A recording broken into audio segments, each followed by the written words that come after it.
Hello and welcome to my channel thinking literature. इस video में हम जॉन डन को as a metaphysical poet discuss करेंगे।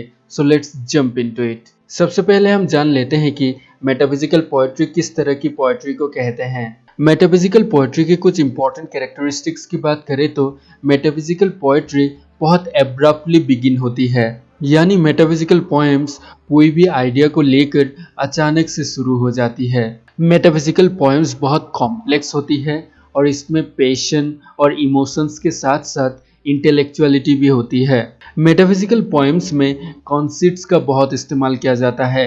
Concepts का मतलब है जब दो बेमेल चीज़ों को एक साथ कंपेयर किया जाता है तब उसे कॉन्सेप्ट्स कहते हैं। मेटाफिजिकल पोएम्स का जो टोन होता है वो बहुत फिलोसॉफिक और रिफ्लेक्टिव होता है। इन सब कैरेक्टरिस्टिक्स के बारे में आगे हम वीडियो में डिटेल में जानेंगे। मेटाफिजिकल पोएट्री की जितनी भी कैरेक्टरिस्टिक्स हैं वो सभी कैरेक्टरिस्टिक्स हम डन के पोएट्री में देख सकते हैं। जॉन डन की सभी पोएम्स एक पर्टिकुलर आइडिया के ऊपर घूमती रहती है। उनकी पोएम्स बहुत ब्रीफ और क्लोजली बंधी हुई होती है। फॉर एग्जाम्पल उनकी पोएम द एक्सटेसी का जो मेन आइडिया है वो ये है कि कैसे मनुष्य through the different acts of love एक मनुष्य की तरह फंक्शन करता है। इस पोएम में जॉन डन बिना किसी डाइग्रेशन के केवल इसी आइडिया को डेवलप करते हैं और इसीलिए मेटाफिजिकल पोएम्स को एक एक्सपांडेड एपिग्राम भी कहा जाता है, क्योंकि मेटाफिजिकल पोएम्स में कोई भी वर्ड को वेस्ट नहीं किया जाता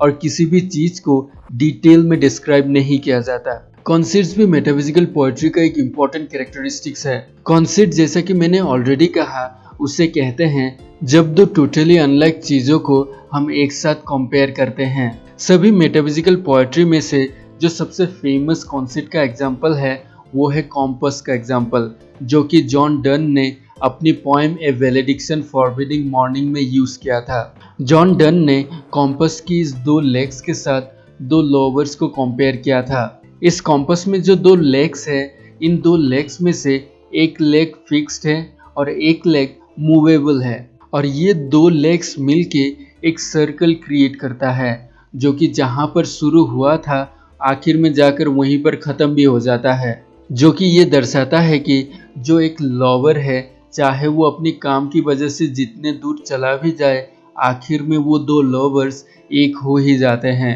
और ट्रू लव में दो लवर्स के बीच चाहे जितनी भी दूरियां हो आखिर में वो एक साथ मिल ही जाते हैं। वीट भी मेटाफिजिकल पोएट्री का एक इम्पॉर्टेंट कैरेक्टरिस्टिक है जो कि हम डन की पोएट्री में देख सकते हैं। वीट का मतलब है जब राइटर कोई इन्वेंटिव थॉट या इंटेलिजेंस का यूज करता है। सो जब जॉन डन कॉन्सेप्ट्स का इस्तेमाल करते हैं अपनी पोएट्री में वो भी एक तरीके से वीट ही है। इसके साथ साथ जब John Donne medicine, cosmology, mythology, history और लॉ से एल्यूजन्स और इमेजेस का यूज करते हैं वो भी डन की विट को दिखाता है। Combination of passion and thought भी मेटाफिजिकल पोएट्री का एक इम्पॉर्टेंट कैरेक्टरिस्टिक है और इसे भी हम एक तरीके से विट कह सकते हैं, क्योंकि इसमें भी क्रिएटिविटी और इंटेलिजेंस का इस्तेमाल होता है। डन के कई पोएम्स में इमोशंस और पेशेंस को इंटेलेक्चुअली एनालाइज किया जाता है। डन की जितने भी लिरिक्स हैं वो सभी इमोशन से ही क्रिएट किए गए हैं,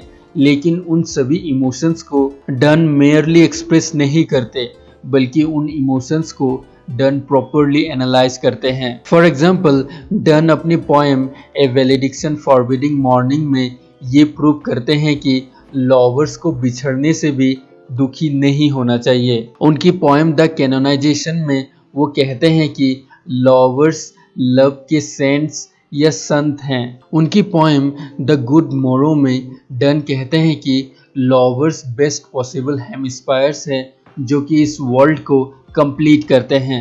जॉन डन जो कभी कभी अपनी पोएट्री में कॉन्फ्लिक्टिंग आइडियाज का इस्तेमाल करते हैं वो कभी कभी उनको ही कॉन्ट्रडिक्ट कर देती है, लेकिन ये कॉन्ट्रडिक्शंस डन की स्लॉपी थिंकिंग या इनकॉन्सिस्टेंसी को नहीं दिखाता बल्कि उनकी पोएट्री और सोल में जो कंट्रेरी फोर्सेस काम कर रही होती है उसे दर्शाता है। सो इन सब वजह से हम जॉन डन को 17th सेंचुरी का ग्रेटेस्ट मेटाफिजिकल पोएट कह सकते हैं। So we come to the end of this video.